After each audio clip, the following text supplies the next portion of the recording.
অনেক সময় আমরা ভেবে নিই, বেশি কথা বললেই হয়তো নিজেকে প্রকাশ করা যায়।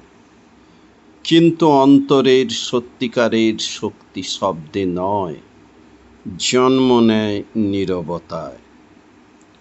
স্বামীজি বলতেন, অকাতরে শক্তি ক্ষয় না করে অন্তরকে ধ্যানের গভীরতায় স্থির করতে।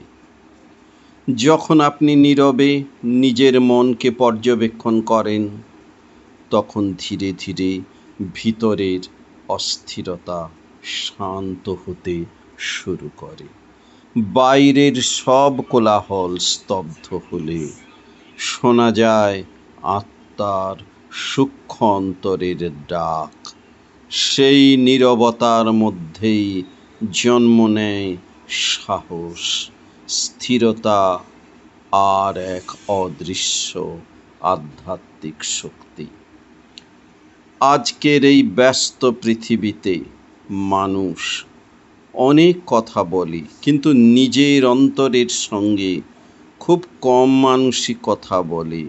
অথচ সত্যিকারের জাগরণ শুরু হয় তখনই, যখন মন শান্ত হয় এবং হৃদয়ে ঈশ্বরের উপস্থিতি অনুভব করতে শেখে।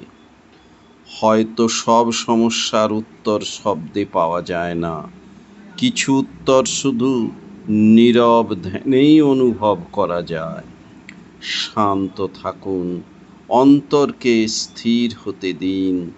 হয়তো আপনার নীরবতার মধ্যেই জন্ম নিচ্ছে নতুন এক আলোর শক্তি।